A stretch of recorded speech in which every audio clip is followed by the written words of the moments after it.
Buenas, bienvenidos a un episodio más del podcast Nómada Digital. Soy Carles de vivedistinto.com y hoy tenemos a un invitado que nos habla desde el otro lado del mundo. Fede Maciel, un argentino de 31 años que lleva viajando más de un año, que vive como nómada digital, una persona que admiro muchísimo y que tuve placer de conocer en Chiang Mai, en Tailandia, y desde entonces pues hemos quedado en contacto y que hoy se ha tomado un ratito para venir a contarnos su historia. ¿Qué tal, Fede? ¿Cómo estás?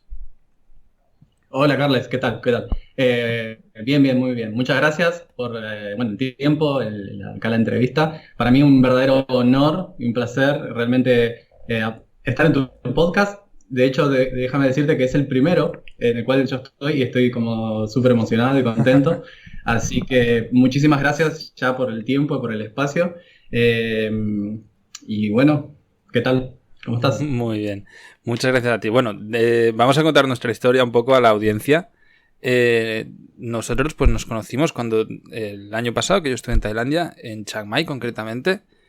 Yo creo que fue que dije en las redes sociales o en alguna newsletter que estaba por ahí o que iba a ir para Chiang Mai y me contactaste Sí. y me dijiste, oye, mira que soy alumno tuyo, tal, que he hecho curso de fotografía de stock y que estoy en Chiang Mai. Entonces, pues nada, creo que al día siguiente quedamos, que Sí, fuimos a una terraza vegana súper guapa y estuvimos ahí el Blue hablando. Diamond.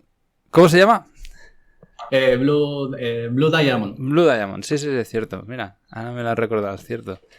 Sí, sí, sí. Pues nada, estuvimos ahí y bueno, pues se nos pasó la tarde volando. Luego nos fuimos a cenar también y pasamos un día pues de coña ahí hablando de, pues, bueno, de la vida y de cómo hacíamos las cosas. Entonces de ahí quedamos en contacto. Ujú. Y bueno, ya más adelante explicaré pues la trayectoria que hemos tenido. Pero cuéntanos un poco, ¿a qué te dedicas? Tú eres desarrollador web, ¿no? Actualmente, sí. Yo soy analista de sistemas, me recibí en el 2011 eh, y he trabajado en algunas empresas y tal, mm, bajo relación de dependencia, con un jefe, bueno, lo típico, oficinas, ¿sabes? Y bueno, después de 2 empresas, 4 años de trabajo, me di cuenta que no era lo que me gustaba hacer, no era lo que quería, creo que es lo típico y los mayoría de los oyentes Sí, eh, se sentirá muy... estarán Sí, sí, sí. Es la en, típica historia en- del nomadismo digital. exactamente. Y bueno, a partir de ahí decidí hacer una pausa y la regué todo, me fui de viaje. El primer viaje que hice lo hice con un grupo de amigos, montamos un motorhome, viajamos, al final éramos 11 personas, Wow. una trayectoria que iba desde Buenos Aires hasta Alaska, con un micro de media distancia. Lo hicimos motorhome, viajamos y bueno, Pero y mi viaje a... perdona un momento, ¿eh? El motorhome, ¿ibais los 11 dentro de la autocaravana o de la van o de la casa rodante? Sí, sí, al principio éramos 7 y bueno, Y se juntaron no 4 tardamos más. mucho en hacer amigos, así Pero que al y final, legalmente teníais suficientes plazas el vehículo para poder viajar 11 o sencillamente metíais ahí gente y... no, legalmente sí porque teníamos contados los asientos con los cinturones de seguridad Ah, y guay. todo, lo teníamos, Muy bien. lo habíamos pensado, incluso habíamos calculado camas extras porque bueno, teníamos una parte, o sea, teníamos 2 asientos grandes con la mesa que se bajaba a la mesa y se hacía cama y podían dormir 3 personas más y bueno, si no, podías hacer carpa, ¿no? Montar la tienda afuera y tal. Pero bueno, en fin. En ese momento viajamos, a mí ese viaje me duró 6 meses, luego regresé y bueno, estaba como en un punto cero, ¿vale? Entonces me puse a pensar y ver qué podía hacer y tal y cual. A mí yo ya sabía que en ese momento no quería volver a trabajar bajo relación de dependencia, entonces me puse a pensar qué podía hacer o qué necesitaba hacer para obtener lo que yo quería, que era viajar, simplemente viajar y poder desarrollar una actividad que no dependiera con digamos, tanto con las variables del entorno, sino de ver de qué manera yo puedo generar mi sustento, de qué manera yo puedo, ¿sabes? Seguir el Sí, dinero sí, sí, para poder claro. mantenerme Claro. y viajar. Y bueno, ahí empecé a conocer lo que es esta definición de lo que es el nómada digital, de las nuevas tendencias del mercado y bueno, entre una cosa y otra yo también sabía que quería hacer desarrollo web, yo antes hacía más backend y cositas más a nivel de código, me gustaba mucho más hacer todo lo que es la parte visual y el trato con los clientes y bueno, entonces me fui formando y estudiando y bueno, hasta el día de hoy que sigo estudiando, que al final es lo que te mantiene en el ruedo. Sí. Y acá estoy, después de ya 3 añitos y medio. Joder, muy bien. Una experiencia de mucho, mucho tiempo, la verdad. O sea, al final, y además tú lo has hecho sin proyecto propio, es decir, muchas veces cuando hablamos de nomadismo digital la gente se piensa que son, pues bueno, el típico perfil como que tengo yo, ¿no? Un proyecto propio, donde vendes infoproductos, donde ofreces una serie de servicios a una audiencia y demás. Tú lo haces como servicios, es decir, tú solamente ofreces desarrollo web a clientes mayoritariamente, por lo que tengo entendido, en Argentina, ¿no? Exactamente, sí, sí, sí. Siempre fue de cara al servicio. Uh-huh. Y sí, la mayoría es el público argentino con el que trabajo. Y actualmente un poco vengo trabajando con algunas agencias donde el trabajo es un poco más terciarizado. Entonces yo no estoy de cara al cliente, sino que de repente estoy como Ahí en una haces asociación, horas, en ¿no? un grupo de trabajo.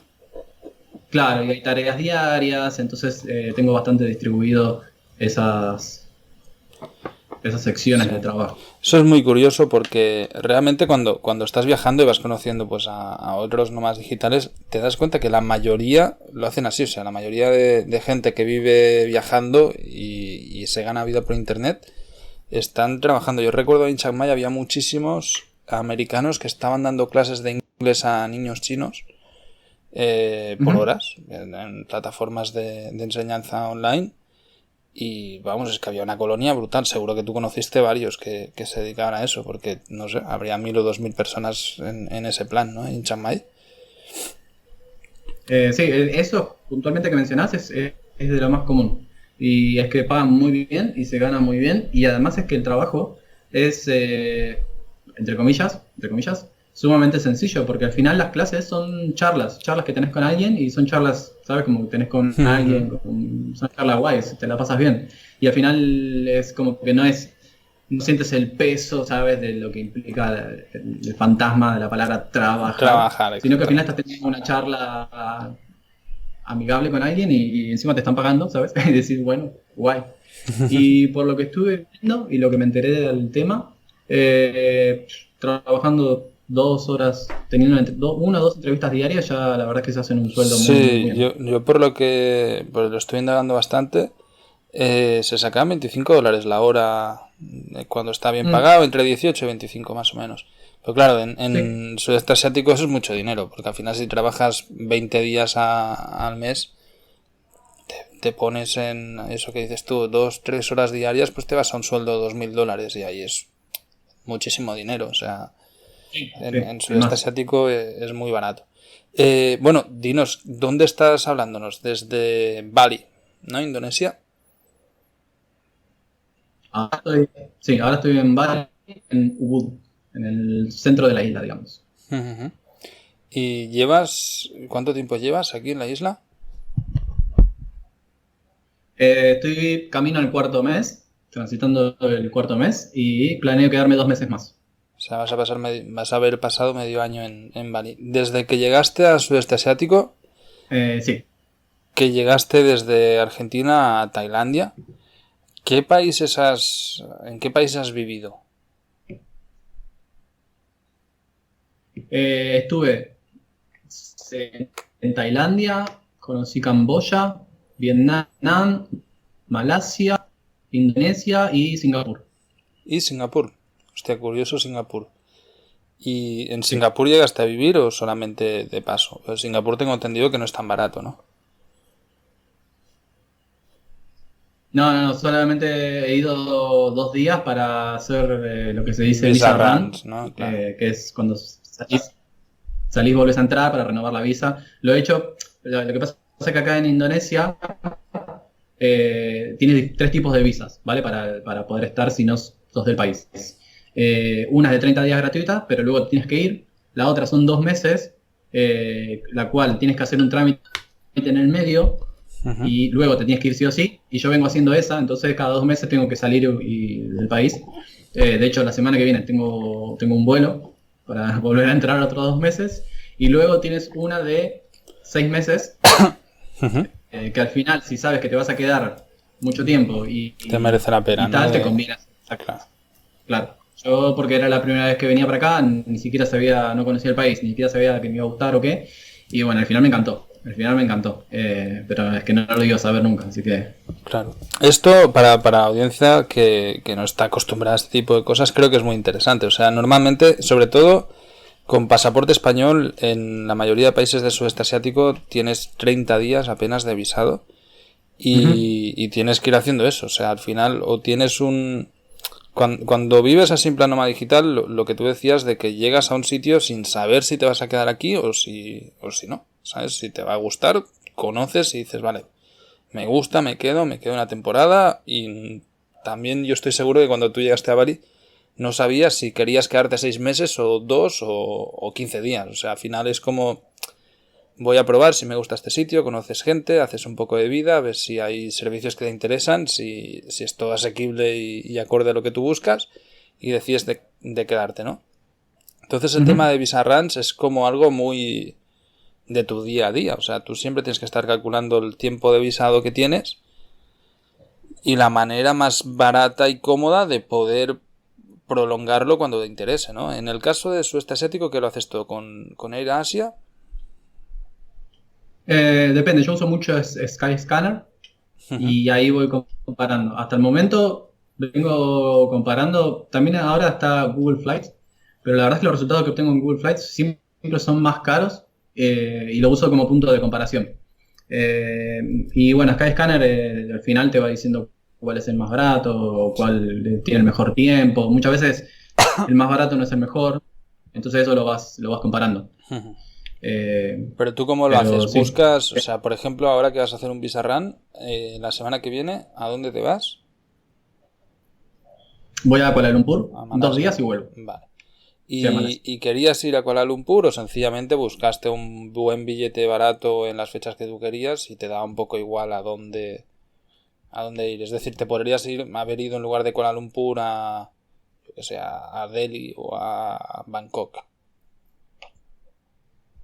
No, claro, en este caso las dos opciones más cercanas y baratas son o Singapur o Kuala Lumpur.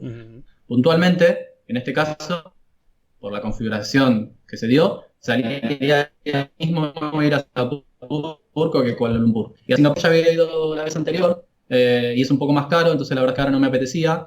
Y en Kuala Lumpur es más barato estar y la verdad es que tengo ganas de comer comida india, así que extraño un montón la comida india de ahí y además es barato, así que dije, bueno, me voy a Kuala Lumpur. De hecho, voy a visitar un sector de la ciudad que me faltó la última vez que estuve, así que aprovecho y me visito la zona administrativa de Kuala Lumpur, que se llama Putrajaya. Qué guay. Pues Fede, estamos teniendo como unos pequeños problemas de conexión. Si te parece, quitamos la cámara web y así va a ir un poco más fluido el Skype. Pues eso te iba a decir. En Kuala Lumpur, si quieres, tengo ahí a una pareja de amigos que están viajando también, llevan bastante tiempo en el sudeste asiático, que les entrevisté la semana pasada, los compañeros de Naranjarte. Así que si quieres ya te pondré en contacto y os conocéis porque son una pareja majísima y que seguro que te pueden enseñar algo de la ciudad por ahí. Que sí. Dime, explícanos un poco cómo vives, porque yo lo sé, pero para la audiencia creo que es muy interesante. O sea, ahora mismo estás en un hotel, en un apartamento, en una casa, ¿cómo funciona? Vale, ahora en este momento estoy en un pequeño departamento, un monoambiente. Tiene cocina, puntualmente tiene balcón, está en un primer piso. La verdad que me parece excelente lo que es la relación calidad-precio de este lugar. Me gusta un montón, por eso me estoy quedando. Y también porque al principio del viaje, bueno, cuando llegué a Tailandia me había quedado en un departamento también.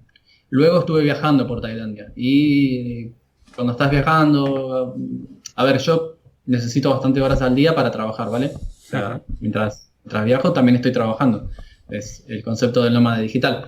Entonces, medio como que distribuyo los horarios y los días en base a eso. Generalmente uso los fines de semana para recorrer y moverme, o me voy a una ciudad y uso ciertas horas del día para salir a recorrer y luego, bueno, tengo que currar, ¿no? Cuéntanos un poco del precio. ¿Cuánto te cuesta normalmente un apartamento así de lo que sería, bueno, el típico apartamento en Asia son muy pequeños, es como una habitación muy grande, ¿no? Con una pequeña cocina y un baño al lado, Ujú. Vale, que serán 30 metros cuadrados, una cosa así, ¿no? sí, yo creo que sí. Creo que es un poquito más grande. Este cuesta $250 Ujú. y tiene absolutamente todo incluido. Los Sí, agua, servicios luz, agua, luz, internet. internet también, internet de alta calidad. Sí, sí, sí, por lo menos 30 megas, por lo menos. Qué bien. Y también vienen a hacer el aseo y limpian y tal. Así que la verdad que excelente. Sinceramente excelente. Generalmente tiene esos costes y dependiendo del país puede variar, puede variar. En Tailandia suele costar lo mismo, pero por ejemplo lo más que están los famosos condominios, que es como un departamento dentro de un complejo de departamentos Ujú. que tiene su piscina, el gimnasio, ¿sabes? O sea, a mí eso me gustó Pero por ejemplo en muchísimo. Tailandia, claro, pero por ejemplo en Tailandia los departamentos o las casas, si tienen cocina, son mucho más caros. Y algo puntual de Tailandia que yo descubrí, bueno, simplemente viviendo, es que te sale mucho más caro cocinarte en tu casa. Sí, eso te iba a decir. Es el mundo del revés, ¿no? Entonces, por ejemplo, en Tailandia sí te cuesta mucho más. Y la parte de los servicios los tienes que pagar. Aquí, por ejemplo, no. Aquí te es rentable comer en tu casa. Yo, de hecho, lo estoy haciendo mucho porque, si bien vale es un poco más caro, realmente extrañaba eso de, ¿sabes? Comer en casa, de cocinar y tal. A mí me gusta mucho. Y ya es que después de 6 meses en Tailandia y en otros lugares también, porque en Malasia también vas a comer siempre afuera. Ya está, estoy cansadísimo de salir a comer, estoy cansado. Parece ilógico, pero es que al final No, no, se hacen es así, al final pasa. Y cuando quieres también comer un poco sano y demás, es mucho más práctico cocinarte que ir a comer fuera continuamente. Sí, sí, sí, sin duda. Bueno, eso te iba a decir. Al final, tú tienes un presupuesto anual, mensual, perdona, más o menos de lo que son tus costes de vida viajando. Sí, sí, obvio, sin eso no sabes dónde estás parado, no. Lo que no se mide no se puede mejorar, dicen. Así que los controles de los gastos y eso a rajatabla, desde antes de empezar a viajar, de hecho, ya lo empecé a implementar como un hábito, recomendadísimo para toda la gente que lo haga, porque lo que te digo, si no sabes, Sí, sí, no no, sabes en qué puedes gastar muchísimo sin darte cuenta. sí, ¿Qué, sí, qué sí. presupuesto mensual más o menos tienes tú para vivir viajando? Mira, lo estuve comparando este último tiempo porque estaba decidiendo si me iba a quedar o no y tal, pero me di cuenta que aproximadamente son con todos mis gastos, ¿sabes? Todo, mis gastos de negocio, lo que yo tengo que pagar, por ejemplo, bueno, tributo en Argentina, todo, absolutamente todo, son aproximadamente unos $700. Ujú. Eh, para decirte más o menos cuánto se gasta aquí entre comida y alojamiento, solo eso, puedes calcular unos 450, $500 aproximadamente. Sí, de hecho yo recuerdo que cuando estuve por allí con 600 euros, que es mi presupuesto mensual, iba sobradísimo. Sí, sí, sí, con eso estás impecable. Sí, sí, sí. Y bueno, ahora vamos un poco al tema argentino, porque sé que te es una complicación y hay mucha gente que nos escucha desde Argentina y creo que es muy interesante. Bueno, tú, la mayoría de tus clientes que tienes son de Argentina, ¿no? O sea, las empresas que tienes y sobre todo sé que haces mucho mantenimiento de clientes que tienes, mantenimiento web. Claro, Ujú. ellos te pagan con pesos argentinos, que es una moneda muy volátil, por decirlo de una manera, que, que, que tiene constantemente tasa de cambio respecto al dólar y que te ha llevado muchos problemas, ¿no? Entiendo, o sea, es algo muy difícil con lo que vivir. Sí, sí, sí, sin duda, sin duda. Eh, sí, me acuerdo el año pasado, yo cuando empecé a viajar, eh, estaba a la mitad de devaluado de lo que está ahora. Entonces cuando decidí ir a Tailandia dije, bueno, me sale la mitad, ¿sabes? Un peso argentino eran 2 bahts y además allá es mucho más barato comer y vivir. Y dije, bueno, voy, no hay problema. Y no, a los 2 meses de llegar a Tailandia se devaluó asquerosamente y ya el baht valía más que el peso. Y dije, bueno, o sea, Claro, a ver, esto, para que no lo entienda, es algo muy grave, ¿eh? O sea, es que perdiste de golpe. Bueno, yo recuerdo que me lo contaste cuando nos conocimos, pues acababa de pasar eso. Perdiste de golpe la mitad de tu poder adquisitivo, más de la mitad. ¿Vale? Esto claro, para la audiencia, imaginaos que tenéis un sueldo, ¿no? de 600 euros para los que estáis en España. Y esos 600 euros ahora mismo pues equivalen aproximadamente a $700. Imaginaos de golpe que esos mismos 600 euros que a ti te pagan igualmente, porque tú estás ganando con dinero argentino, en lugar de dar $700, valen 250 o 300. Tú sigues teniendo los 600 euros iguales, pero de golpe el poder adquisitivo, lo que tú puedes hacer con ese dinero, es la mitad de cosas. claro. Claro, Sí, eso, además, yo recuerdo que tenías la incertidumbre de que nadie te asegura con este tipo de moneda, y más con la experiencia argentina, que hubo todo el tema de Corralito y demás, que fue algo muy grave y de repente, nadie te asegura que de golpe se vuelva a devaluar a la mitad y pases a tener una cuarta parte de lo que tenías en un inicio, ¿no? Entonces, ¿cómo has solventado eso? ¿Qué has tenido que hacer para... Porque evidentemente, o sea, si tú te habías hecho un presupuesto que tenías, me lo invento, una entrada de $1.000 mensuales en equivalencia a pesos argentinos y de golpe son 450, ¿qué haces para solventar eso? ¿Fuiste a buscar clientes afuera o subiste precios? ¿Trabajaste el doble? ¿Qué tuviste que hacer? Primero que nada, no entrar en pánico, ¿sabes? Como calmar, autocalmarme. Lo peor, acá voy a hacer un pequeño paréntesis, lo peor es que a principios de este año a mí se me fue un cliente grande que me representaba poco más del 50% de mi ingreso para sumar a la situación, ¿sabes? Así que peor. Sí. Pero bueno, la cuestión es que lo primero que tienes que hacer si decides, yo creo, ser nómada digital y empezar a viajar y trabajar, incluso si... No, esto aplica incluso si preferís trabajar por tu cuenta o ser independiente, es contemplar un dinero de respaldo que te alcance para vivir X determinado tiempo, como un dinero, ¿sabes?, de salvataje. Eso Sí, de emergencia. Pero claro, este dinero tú también lo tenías en pesos o lo tenías dolarizado. No, ese respaldo lo tengo dolarizado. Menos mal. Menos mal porque Claro. si no también se te puede ir a garete de golpe hasta el dinero de emergencia.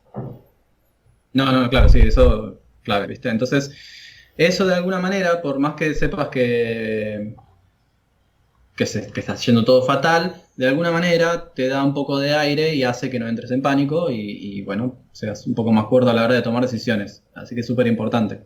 Lo siguiente que yo hice fue, obviamente, que todavía sigo haciendo, es cambiar el mercado de mis clientes hacia el español, que es donde pretendo trabajar. Cuestiones de lenguaje, obviamente, y porque es un dinero con una moneda mucho más sólida, ¿vale? Y bueno, lo tercero es seguir, digamos, desarrollando tu propio negocio, ¿sabes? Entender Claro. que lo único constante, y esto ya es un poco medio filosófico, pero lo único constante es el cambio. Y adaptarse a eso es lo único que te hace mantenerte fluyendo, ¿sabes? Entonces hay cuestiones que siempre se van a dar, podés ver patrones que se repiten y hay cosas que son nuevas. Y saberlas interpretar y leerlas y adaptarte son las cosas que al final te hacen a vos progresar como tanto en tu negocio como persona, porque de nuevo aplica todo. Entonces eso fue un poco más o menos lo que fui haciendo. Tener un respaldo que me permita a mí ese aire para respirar y no entrar en pánico, y luego establecer pautas y metas en cuestiones de lo que necesito hacer y que necesito alcanzar. Muy interesante. Sigo con el tema económico porque creo que esto la audiencia tampoco se para a pensar en... Hasta que no lo vives y te das cuenta que tienes que tener una logística económica, no lo entiendes, ¿no? Y pienso que es muy interesante. A mí también me pasa, o sea, tú fiscalmente ahora estás en Argentina, ¿no? Nos contabas antes que tienes que pagar impuestos ahí. Sí. Vale, entonces, ¿cómo tienes organizado el tema del dinero? Porque claro, no puedes... O sea, si tú cuando ganas online, a mí me pasa constantemente, yo por ejemplo giro facturas antes giraba pues a clientes de Nicaragua. Muchas veces pues me hacían un depósito en el banco de Nicaragua, pero vale, no tienes físicamente el dinero y si yo lo saco con una tarjeta en cualquier cajero me refunden a comisiones. ¿Cómo organizar toda esta logística? Es complicado, o sea, tienes que preverlo y bueno, es algo que vas aprendiendo constantemente a base de que te coman comisiones por todos lados y dices, no, oye, que se me está yendo mucho dinero en comisiones. Yo creo que el 2018 hice el cálculo y era para matarme, no sé si me costaron casi $2.000 comisiones y tasas de cambio que me habían aplicado evidentemente a favor de los bancos. Y claro, cuando sacas cuentas y dices que he perdido, o sea, no es que haya gastado, es que de golpe dejo de tener en equivalencia $2.000 que me han cobrado en una mala tasa de cambio, en comisiones, ¿no? Y coño, o sea, eso es mucha plata. Entonces, ¿cómo lo tienes organizado tú eso? Porque tú en Argentina puedes tener cuentas con dólares. Sí, yo el banco que tengo en Argentina generalmente es el medio por el cual cobro casi todo. Tengo una cuenta en pesos y una cuenta en dólares. Entonces, el dinero que recibo ahí, en mi cuenta de pesos, hay una porción, hay un pequeño porcentaje que son recaudaciones bancarias, que es luego lo que yo tengo que hacer, lo que se conoce como declaraciones juradas, donde, bueno, declaro que hice esta factura y ahí tengo que pagar un reintegro, y bueno, historias de monotributo. Tasa impositiva que tienes en Argentina. Sí, exacto. Y lo que tienes en dólares, ¿tú cómo haces? ¿Lo sacas o estás viajando con una maleta llena de billetes o cómo haces? No, luego utilizo Pioneer, que es una billetera virtual, ¿vale? Que te permite tener una cuenta en dólares y en euros. Yo utilizo la cuenta en dólares y ahí tengo algunos ingresos, algunos trabajos que he hecho los tengo ahí. Ahí no es necesario emitir factura ni nada, es un dinero que tú tienes ahí. Y para poder utilizarlo tengo una tarjeta que funciona como una tarjeta de débito y desde cualquier cajero puedes retirar dinero y tal. Obviamente tiene comisiones por el uso, por movimientos, por extracción, pero bueno, es un medio que me permite a mí, ¿sabes? No tener todos los huevos en la misma canasta. Entonces, claro, ¿vale? Tengo distribuido como ciertos ingresos en diferentes cuentas o en diferentes medios para, bueno, tener eso, no tener todos los huevos en la misma canasta. Y bueno, luego también tengo una cuenta en PayPal que no tiene mucho saldo, pero a veces viene bien. Uh-huh. Y ¿TransferWise utilizas también? TransferWise sí tengo una cuenta, debería pedir la tarjeta también, porque sé que tiene una tarjeta, pero lo he usado muy poco realmente, no lo he necesitado. A mí me pasa como tú, que yo por ejemplo tengo cuentas y tarjetas de todos lados y además tengo algunas como nicaragüense, otras como español y es como un Cristo final de decir, bueno, tengo poco dinero en muchos sitios, ¿no? Sí, exactamente. Sí, claro, a la que empiezas a viajar te das cuenta de que esto es importante, o sea, parece una minucia, pero yo una de las cosas que hacía, por ejemplo, es que cuando salgo siempre separo las tarjetas, dejo 2 tarjetas de crédito, de débito en la mochila por si por cualquier cosa perdiera la cartera, tener una manera de sacar dinero, ¿no? Porque al final es algo importantísimo, que si te quedas tirado por lo que sea, yo que sé, te roban o pierdes o pase cualquier desgracia, tengas un plan B. Sí, sin duda. Es como dices, al final te conviene tenerlo separado y ver de qué manera, si ante cualquier eventualidad, no te quedas tirado. Claro. Última duda sobre el tema económico. Si, por ejemplo, decías que te estás centrando en mercado español, Sí. pues yo qué sé, supón que has conseguido un cliente en España. ¿Cómo haces para cobrarle a él? Porque no te va a hacer una transferencia de una cuenta española en euros a una cuenta argentina en dólares. Me imagino que eso el banco te reventaría comisiones. Sí, no, claro. En este caso, la Ujú. última vez que hice eso, lo cobré con Pioneer. Y lo que está bueno es que yo puedo mandar una solicitud de pago, la mandé en dólares y la persona la pagó con su tarjeta de crédito y En euros, ¿no? Se la pagó debitaron en tantos euros. dólares. ¿Cómo? Se la debitaron en euros en este caso. Claro, entonces hizo la conversión y bueno, poco más. Mi intención es obtener la tarjeta N26, que no Ujú. estoy pudiendo, debería estar allá físicamente en territorio de Schengen, pero bueno, en algún momento la obtendré. ¿Por qué? ¿Qué ventajas tiene para ti la N26?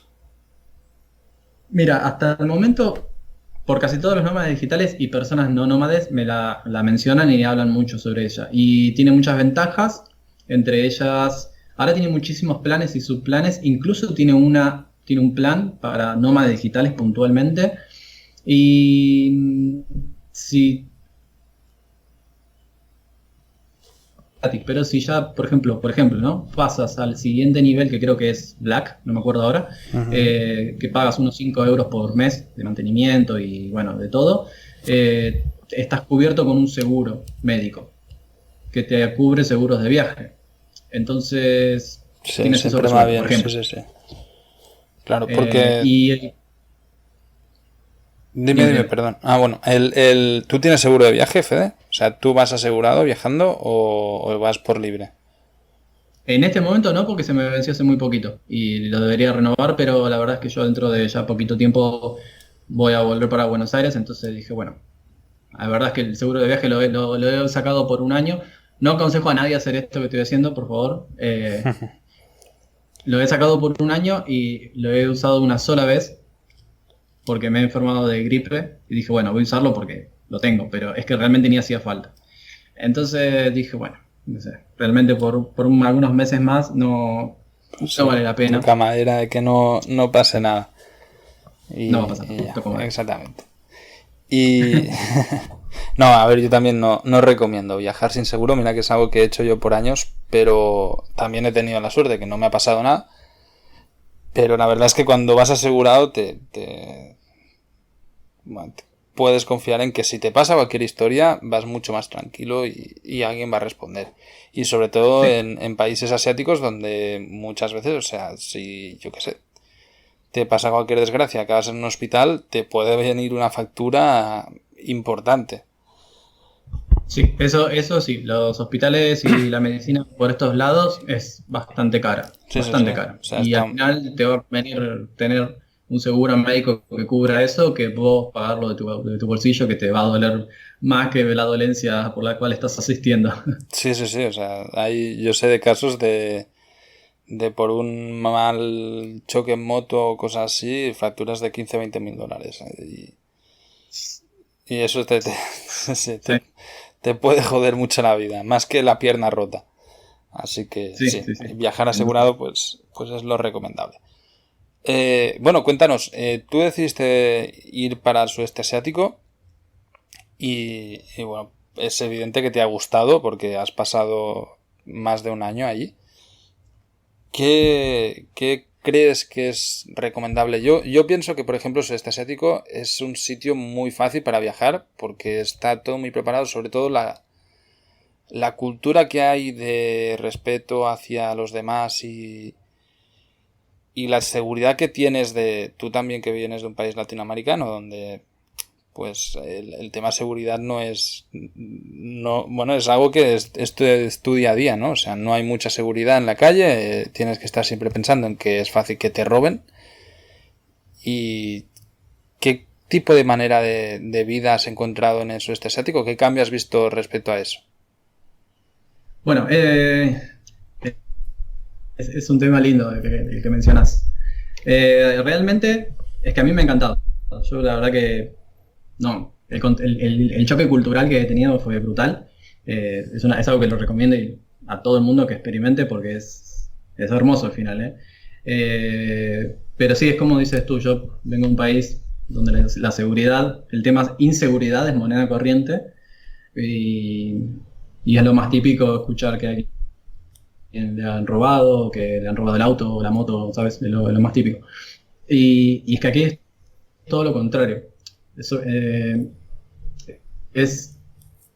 A ver, yo me he llevado sorpresas de encontrar, y esto es lo más típico, motos, ¿vale? A ver, lo primero, el casco apoyado en la moto. Eso en todos lados, es eso. Bueno, eso sí.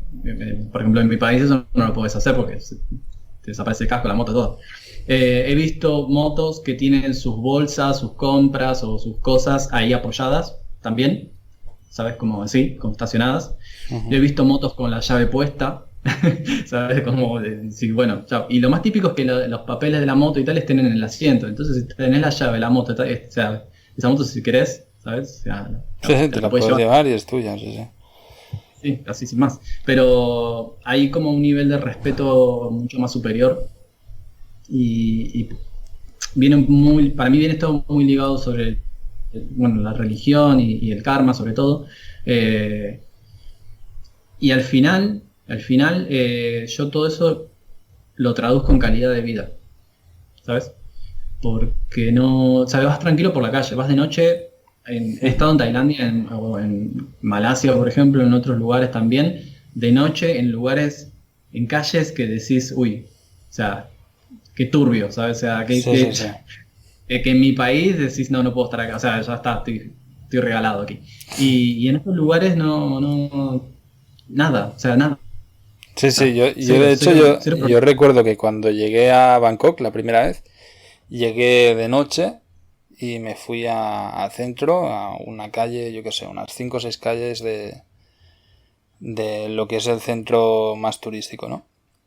Y llegué de noche, claro, mi concepto de gran ciudad era Managua, Nicaragua, que allí es que no vas caminando de noche, o sea, no vas ni con el carro de noche en muchos sitios y caminando ni de broma, es algo que no se te pasa por la cabeza. Y nada, estaba en el hostel tal, y un chico, un italiano que nos conocimos, vamos a cenar. Y íbamos por unas calles, con mi cámara, por unos callejones que recuerdo yo una sensación de decir, chao, o sea, ya está. Aquí el primer día me van a robar todo y a tomar por culo el viaje entero jodido y tal. Y a él lo veía muy relajado, también era una persona que llevaba viajando muchos años. Y tardé 2 o 3 días en cambiar el chip y sobre todo cuando lo cambias y has vivido la otra experiencia, ¿no? La experiencia de la inseguridad, te das cuenta de decir, hostias, qué bien se vive en un sitio donde la gente respeta. También a mí me soltaba muchísimo en Tailandia que estás en una cafetería y la gente dejaba el móvil y dejaba la cartera en la mesa y se iban al baño o se iban afuera o incluso había algunos en terrazas que dejaban todo encima de la mesa y se iban por 1 hora. Y ahí había un portátil, había un móvil, había una cartera con dinero y tal, y nadie, ni siquiera se preocupan de que te lo vayan a quitar. Claro, aquí es algo, en Barcelona es algo que no haces. Tú no estás en la ciudad de Barcelona, no estás en una terraza y dejas la cartera ahí y el móvil ahí. Y menos te vas al baño y dejas todo encima de la mesa. Con la mesa sola.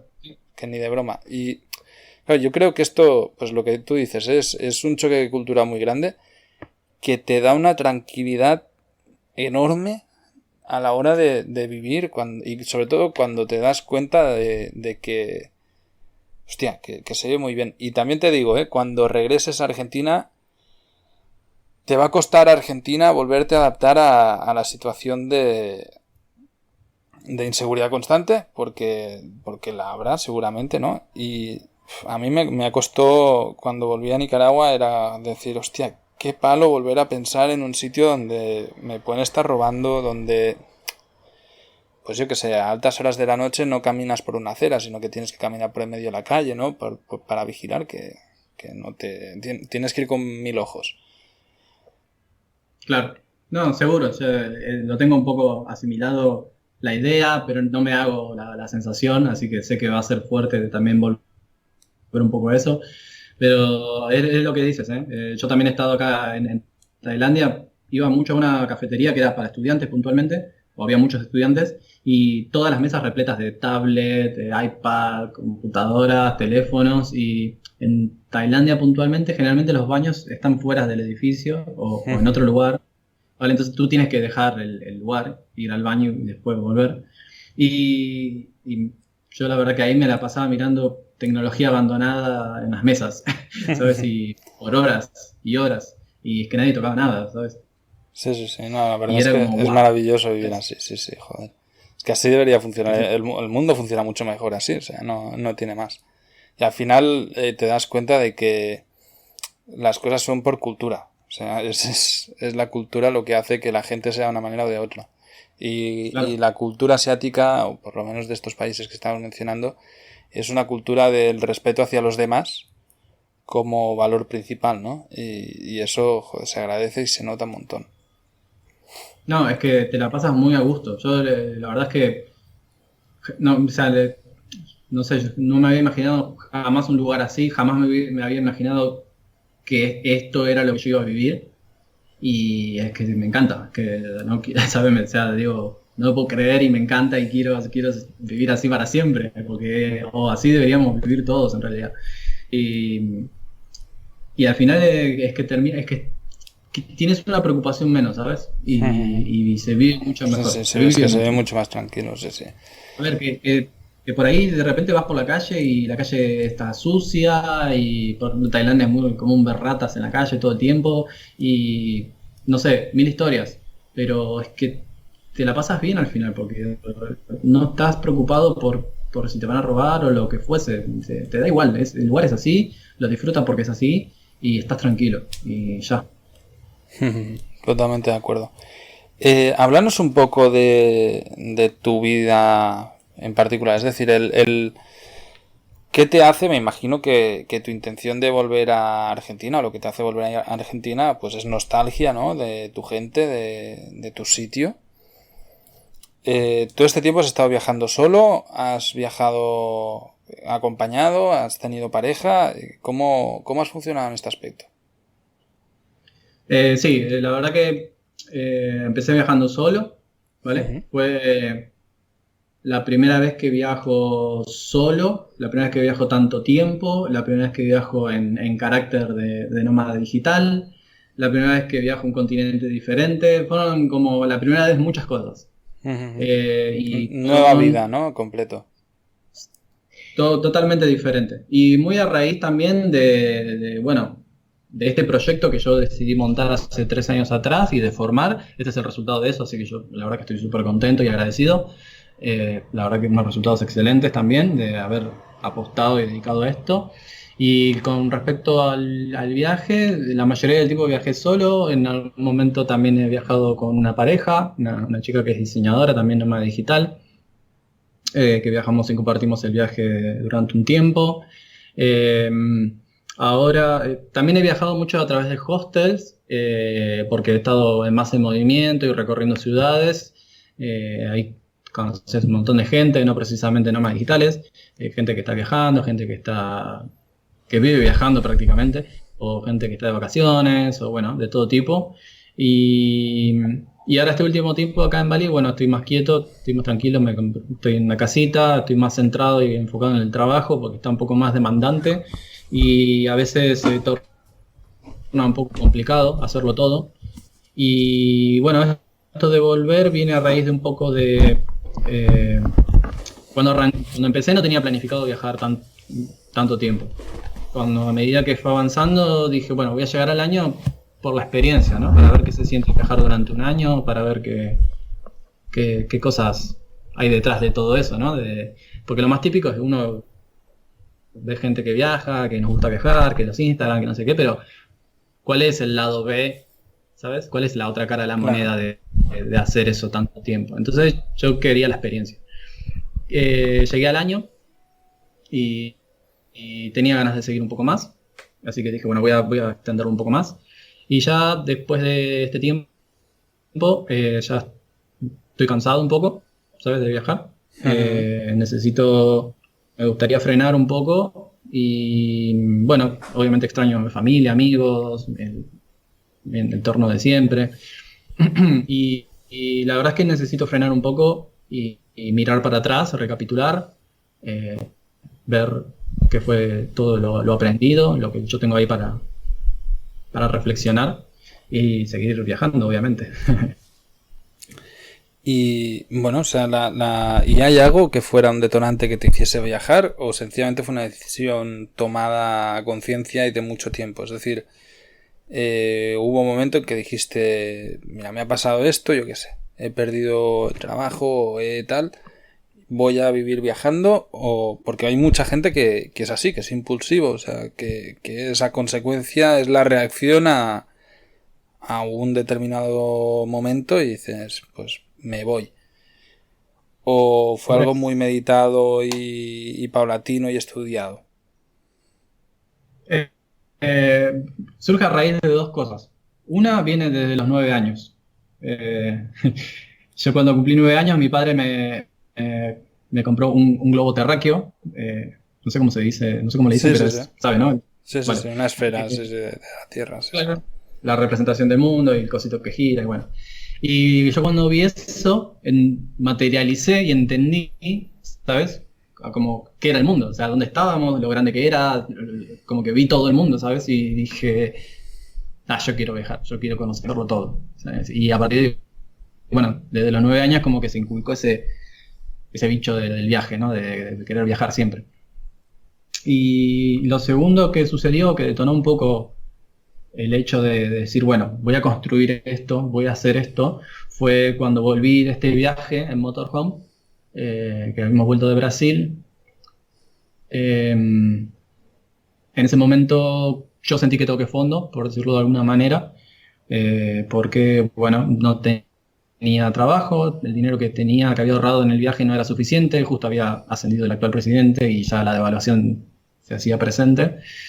Así que ya empezaban a estar las cosas difíciles y en ese momento realmente no tenía opciones. Si me quería mudar o algo, no tenía los medios. Entonces tomé las riendas de mi vida, por decirlo así, y me hice cargo de un poco de esto que yo quería y me puse serio conmigo mismo. Dije, bueno, necesito dejar de hacer esto, necesito ser esta persona, necesito obtener estos hábitos, o sea, me comprometí conmigo mismo a formar este proyecto y a llevarlo a cada día, porque al fin y al cabo era lo que en un mediano o largo plazo me iba a permitir vivir las cosas que yo quería hacer, que era vivir esta manera de viajar y poder recorrer y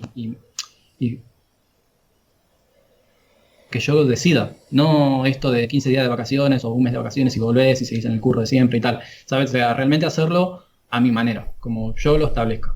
Y eso... Sí, de manera indefinida, ¿no? Es decir, bueno, ahora estoy así Sí, y así, mientras como vos estés lo cómodo decidas. lo puedes alargar el tiempo que sea. Exacto, exacto. Y ese es un poco el motor, digamos, que mantiene un poco la esencia, ¿no? de este ritmo y de esta manera de vivir. ¿Crees que, bueno, seguro, porque Argentina tampoco es un país muy caro, o sea, vas a poder mantenerlo una vez estando en Argentina, esta manera de vivir? ¿O tu intención es dejar el nomadismo digital? No, por el momento quiero hacer una pausa porque, como te he dicho, estoy un poco cansado. Eh, pero, por ejemplo, hay muchas cosas de Argentina que no conozco y que quiero conocer, así que quiero hacer algunos viajes cortitos por ahí.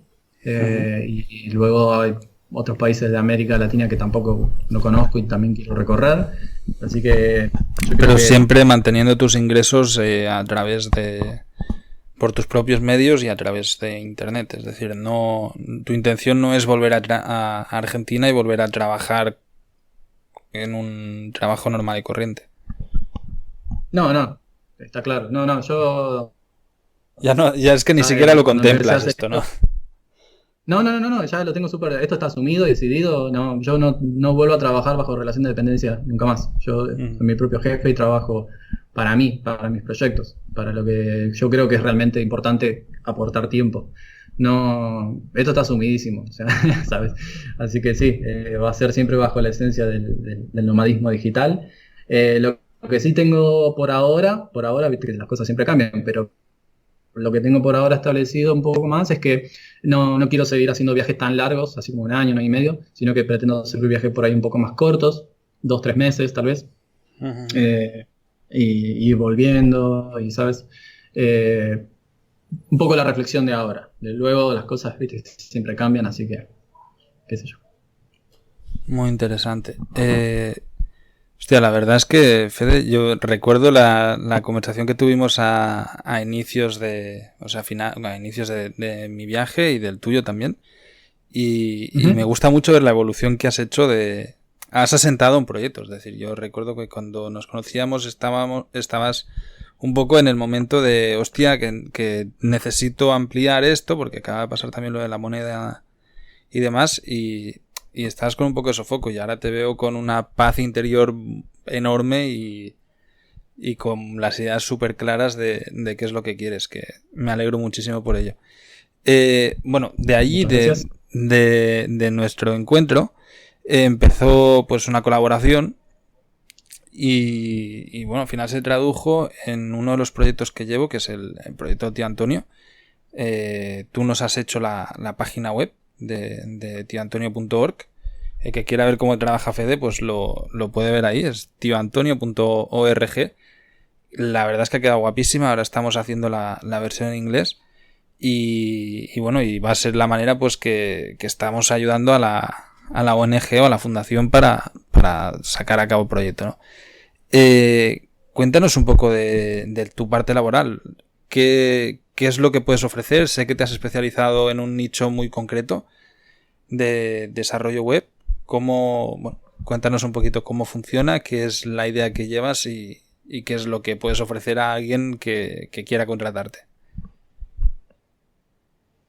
Bueno, puntualmente me dedico a desarrollar sitios en WordPress y puntualmente ayudo más que nada a emprendedoras, a mujeres, porque es generalmente con las personas con las que más trabajo, y a pequeñas empresas que estén en el área de, digamos, de la sustentabilidad y de la ecología, que son un poco mis valores y a lo cual hay que ponerle mucha fuerza. Creo que esto es por parte de todos, porque nos involucra a todos al fin y al cabo, pero es algo en lo cual yo creo mucho y para mí es importante y es donde yo más, digamos, intento hacerme presente. Y entre estas cosas también hago estas colaboraciones o estas donaciones, si se quieren, como por ejemplo lo que es la web de Tío Antonio, que es, bueno, mi participación en proyectos en ONG, que son sin fines de lucro o son por el fin de ayudar a alguien más, que eso también es súper importante.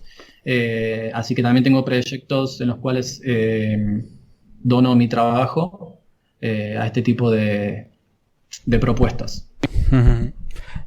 Bueno, ¿tienes página web propia donde te puede contactar la audiencia? Si hay alguien que quiera que le haga su página web, ¿cómo llega hacia ti? Sí, claro. Me pueden buscar en mi sitio web, es fedemaciel.org. Por ahora es org, luego será .com, pero ahora es org. fedemaciel.org, ahí tiene un formulario de contacto, me pueden contactar. Y si no, también en las redes sociales, ahora estoy bastante en Instagram, pero en Instagram estoy comentando un poco más el viaje, comparto historias sobre, bueno, un poco las cosas que veo, las cosas interesantes de Bali y tal. De todos los sitios a los que has estado, ¿te quedas con Bali? ¿Crees que es el adecuado? Si tuvieses que vivir en algún sitio de Asia, ¿irías a Bali o recomendarías primero conocer Tailandia o algún otro lado? Y Tailandia es un poco la puerta de acceso. En Tailandia uno empieza a tener este primer encuentro con el sudeste asiático, ¿verdad? A mí me gustó mucho Bali, Chiang Mai también. En Malasia me gustó mucho Cameron Highland, que es un pueblito chiquitito perdido entre las montañas y las plantaciones de té, pero por ejemplo no hacía frío ahí, o sea, no hacía frío. En realidad en el sudeste asiático hace 30 grados todo el tiempo y ahí de repente tenías 20 grados, sí, 19. Sí, no había nieve, pero hacía fresquito. Claro, estaba lindo, ¿sabes? Y bueno, ya después de un tiempo acá yo al calor ya medio como que le escapo un poco.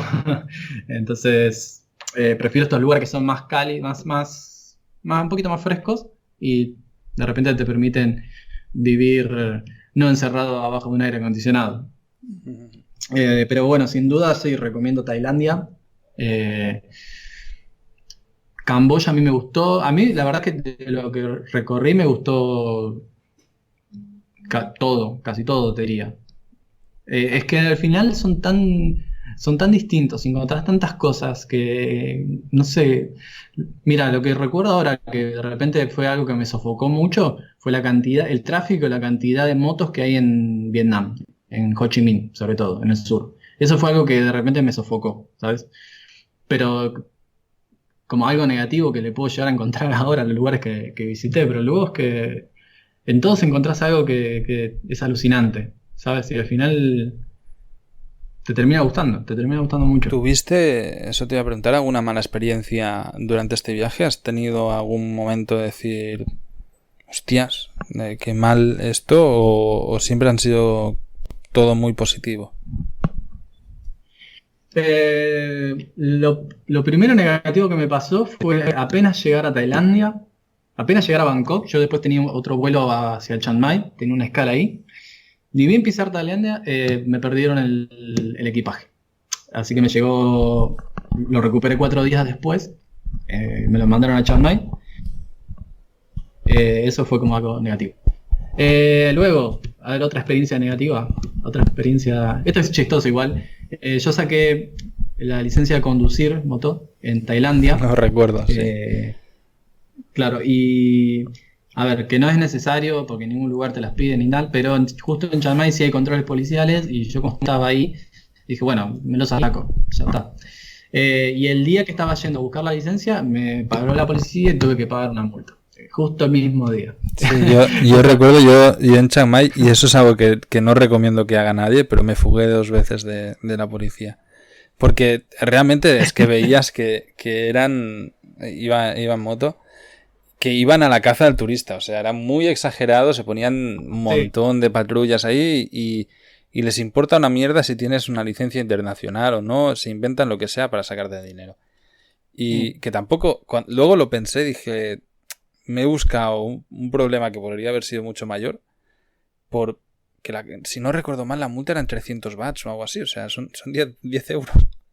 Que era una multa que era muy absurda, que joder, que te sale mejor, que es lo que hace todo el mundo. Al final vas, te paran el primer día, pagas la multa y te olvidas porque te dan un papelito, que es la multa en sí, y te dura unos cuantos días y ya con eso pues vas y ya está. Y cada vez que te paran enseñas la multa que ya te la han puesto anteriormente y te dejan pasar. Y sí, bueno, tal cual. Eso es así. Al final, claro, la solución es sacarse la licencia tailandesa, pero vamos, que claro, yo me lo saqué. Porque tú estuviste viviendo en Chiang Mai una buena temporada, ¿no?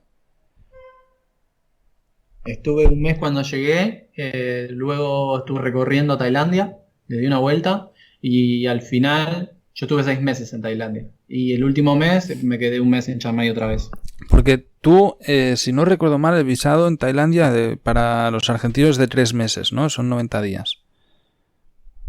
Sí, son 90 días. En eso tenéis una gran ventaja, entonces con un solo visarran ya tienes medio año ahí. Que en el caso de los europeos son solo 30 días y era un poco engorroso el poder estar medio estable en ningún lado. Sí.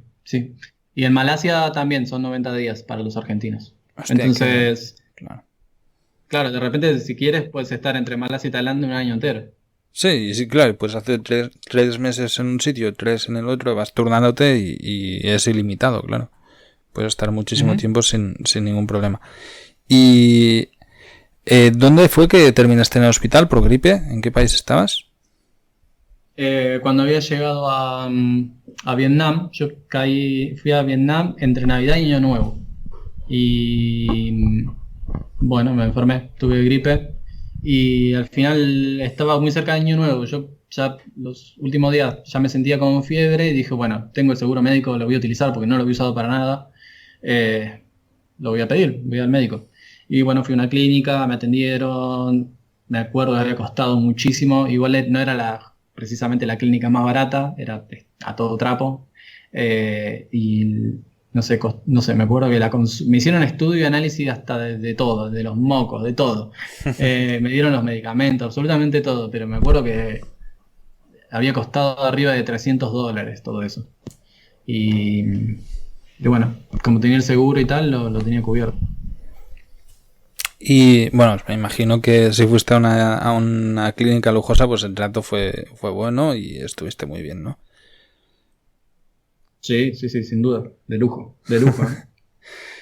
Y nostalgia, a mí yo recuerdo viajando solo cuando te enfermas que se pasa mal. O sea, joder, yo me acuerdo sufrir el dengue en Nicaragua, además ahí no había clínica lujosa ni nada, sino que me fui al centro de salud de turno donde cuando me iban a inyectar me dijeron, si quieres una aguja limpia tienes que comprártela tú, tal cual, ¿eh? No. Entonces era como, vale, coge el dinero, pero claro, estás a 40 de fiebre, que encima con el calor cuando estás con fiebre alta lo pasas muy mal. O sea, realmente te quedas muy, Sí. muy débil. Yo he llegado a delirar de fiebre, de que se te va la olla totalmente y empiezas a decir cosas raras. Y se pasa realmente muy mal. ¿Siempre has viajado solo durante todo este año o te has ido encontrando otros nómadas digitales con los que has compartido temporadas o cómo lo has hecho en este aspecto? Me suena que estuviste viajando un tiempo con una chica, ¿no? Sí, durante un tiempo estuve con una chica viajando, que es diseñadora. Compartimos viaje en Malasia. Y luego, como te digo, al final estuve viajando en Tailandia, que o sea, cuando estuve quieto no, porque me quedé en un apartamento y tuve bastante tiempo trabajando. O sea, cuando sos nómada digital, de repente tenés temporadas altas y bajas, ¿vale? Y esto viene a raíz un poco del tema de la incertidumbre y cómo uno aprende a llevar esas cosas, ¿no? Y también a generar y a controlar cómo manejar los ingresos, ¿sabes? Eh, Porque hay meses buenos, meses malos, temporadas altas y bajas. Y entre todo eso, cuando sos nómada digital, también tenés la parte de viaje. Entonces, si estás viajando, no estás trabajando, no estás generando ingresos, pero bueno, se supone que anteriormente tuviste una buena temporada, ¿vale? Y hiciste un dinero extra que te permite viajar y moverte. Entonces yo fui alterando todo eso y moviéndome en diferentes circunstancias y tiempos. Y los tiempos que más me tuve moviendo, bueno, fue en hostel y ahí conoces gente a pleno. Compartís excursiones, tours, vas para acá, para allá, que salís a comer, qué tal. Los tiempos que he estado más quieto, que por ahí buscaba un apartamento o algo para quedarme, bueno, he estado más enfocado en el trabajo y un poco más en eso. Y bueno, así va cambiando, ¿viste? Yo hace tiempo que estoy viendo que sobre todo sudeste asiático, pero también se ha puesto muy de moda aquí en Europa. Hay una especie de hostels que son como un formato de co-living, ¿no? Que llevan también están enfocados a nómadas digitales, donde Sí. son más caros que los hostels normales, pero donde compartes ya, pues, bueno, está todo estructurado con un sitio para trabajar, con una buena fibra de internet, está todo pensado donde, bueno, pues para gente que vive como nosotros, ¿no? Que necesitas mantener tu trabajo online mientras estás viajando. ¿Has sido alguno de estos o siempre tirabas de hostel mochilero normal? Los co-living, como bien dices. No, la verdad es que no. Sí, es cierto que hay varios, que hay muchos, pero la verdad es que siempre me he fijado que son bastante caros y ¿Cuán- escapaban de mi Sí. presupuesto, así que los he pasado por alto. Y no sé, siempre me pareció como un ambiente como muy, tal vez, no de fiestas, pero como muy, ¿sabes? Como que no sé si realmente puedes llegar a ser productivo en un ambiente así, porque, Ya. no sé, al final siempre enseguida a las 6 de la tarde, que venga una cerveza, que la música, qué tal, Y no sé. Yo como trabajo bastante con Argentina, acá, por ejemplo, en Bali, hay 11 horas de diferencia. Y muchas veces... Tú trabajas en tu noche, ¿no? Sí, trato de que no, pero a partir de las 7 8 y hasta que digo basta, estoy muy activo, ¿sabes? Y necesito ese tiempo de comunicación, a veces son charlas largas o reuniones y necesito un espacio dedicado. Entonces, realmente es que prefiero tener un espacio, una casita, un departamento donde yo pueda trabajar más tranquilo. Y luego, si quiero tomar cerveza o algo, voy a un bar, etcétera, ¿sabes? Claro. Bueno, para la audiencia, porque yo sé que los co-living son más caros, pero luego lo he visto desde aquí y al final, cuando descontextualizas los precios, porque en el sudeste asiático, cuéntanos un poco rango de precio de cosas. Dormir en un hostel, ¿qué puede costar, más o menos? Promedio. Y yo creo que entre 5 y 10 dólares. Lo digo en dólares, que es Sí, lo que más. perfecto. Promedio, lo puedes encontrar entre 5 lo más barato, 6 hasta algo bien, 10 12, ¿sabes? Sí, ahí ya con habitación privada incluso, o Un poco baño más, tal privado y vez. tal. Ahí serían 20, tal vez ¿Sí? 25. Hostia, pues Sí. bueno, Tailandia era muy, muy, muy barato. Os recuerdo sitios mega baratos. Comer, más o menos, comer en la calle. Comer en la calle. Por ejemplo, un lugar súper barato que me sorprendía lo barato que era Camboya, que con $1, 2, con toda la furia, y 3 ya tenías una mesa repleta de comida. $3 comes. Pero en general son 3 4 dólares para comer. Una comida bien, Una ¿sabes? comida bien, sí, totalmente de acuerdo. Transportes y demás. Transporte pues terrestre, lo que utilices, de buses, cosas así. Yo generalmente cuando necesitaba transporte ocurría, o sea, la moto, porque es la mejor opción. Es la más económica y te da independencia total. ¿Qué te puede costar una moto, más o menos, de alquilar? Por mes serán entre 65 y 70 dólares por mes. Y ahí ya puedes sacar las cuentas por día, pero Sí, por día. te sale más caro. En Chiang Mai, si no recuerdo mal, yo pagué $6, una cosa así. 6 o 7. Sí, algo así. El combustible es súper barato, así que Sí, te diría... sí, ni y una siquiera moto, compensa. es que es eso, una moto además no gastan nada. No, con $1 le llenas el tanque y puedes tirar mucho. ¿Qué más tienes así de gastos recurrentes? Ir a tomar la cerveza es cara. La cerveza, de hecho, se gasta mucho más. Si empiezas a Sí. salir a beber, se te dispara el presupuesto una borrada. O sea, si... Exactamente, yo en ese sentido puedo decir que estoy limpio, porque no tomo cerveza, yo sinceramente no tomo cerveza. A mí, yo la verdad que lo pienso más como tal vez como viajero, pero es que mm, por norma una cerveza te cuesta casi lo mismo que un plato de comida. Y, ¿sabes? Yo soy viajero, a mí me interesa más poder seguir viajando, entonces a mí me rinde más un plato de comida que una cerveza.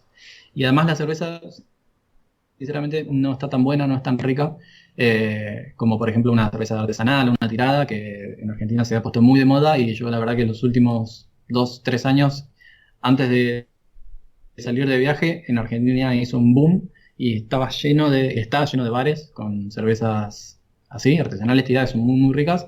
Y bueno, me quedó como El el paladar paladar ahí. más fino, ¿no? Me quedó el paladar fino, lo tengo que admitir. Sí, no, yo Entonces, recuerdo también, en nada. Asia la cerveza no es muy buena y también dejé de tomar cerveza y ahora que estuve en Praga unos días, ahí la cerveza es buenísima por todos lados y pecaba, pero sí que es cierto, o sea, al final, cuando yo veo muchos, sobre todo en América Latina, veo muchos mochileros que viven tiradísimos, o sea, con un presupuesto de mierda de 7, 8 dólares diarios, que van muy justos. Y que luego ves que se inflan a cervezas. Y dices, ¿qué sentido tiene esto de estar que van a un hostel y le regatean $1 por dormir? Y dices, pues si luego te vas y te compras 5 cervezas en el sitio más caro, ¿sabes? En eso hay que tomar un poco de conciencia. Sí. Bueno, sobre los números que decíamos antes, o sea, un presupuesto de 500 euros mensuales más que de sobra para vivir viajando en el sudeste asiático, ¿no? Sí, ahí lo que... Tal vez un poco más, porque depende mucho de cuánto te muevas. Al final, lo que termina siendo caro o lo que termina acrecentando el presupuesto es cuánto te muevas. Porque si de repente te dice, bueno, voy a Bangkok 3 días, en estos 3 días me hago estos 3 tours. Al cuarto día me viajo a Chiang Mai, ¿no? Por decirte algo, ¿no? Y voy en tren, ¿vale? En Chiang Mai estoy 4 días y los 4 días hago tours. Y después viajo en avión hasta, voy a las islas, ¿vale? Y así vas sumando actividades y tal, y bueno, te va a salir mucho más caro. No 500 euros no te van a alcanzar. Si vas en plan como más mochilero, más tranquilo, recorriendo un poco más austero, de repente lo puedes llegar a hacer. Pero es que si vos sumás mucho viaje, mucho transporte, se te va a inflar un poco el presupuesto. También es mucho más barato viajar con pareja que viajar solo. O sea, cuando eres dos, se te baja el presupuesto individual un montón. Yo eso lo he visto muchas veces, cuando, sobre todo en dormir y demás. En Tailandia, por ejemplo, les daba igual si es una persona o dos, o sea, te alquilan la habitación. Y claro, al final dices, hostia, pues si eres dos te cuesta lo mismo dividido entre dos, ¿sabes?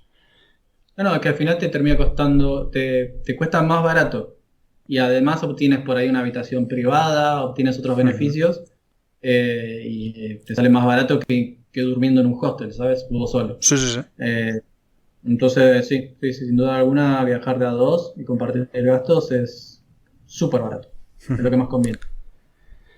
Pues bueno, Fede, muchísimas gracias. Llevamos hora y pico de programa. Normalmente aquí en el podcast son episodios más cortitos, pero creo Sí. que ha sido súper interesante.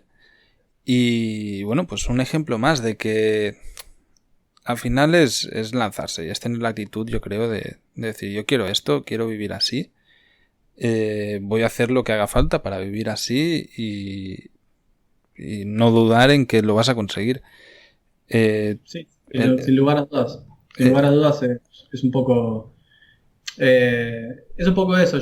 Siento un poco que las personas somos un poco hijos del rigor, ¿sabes? Hasta que no nos quemamos, no optamos en consecuencia.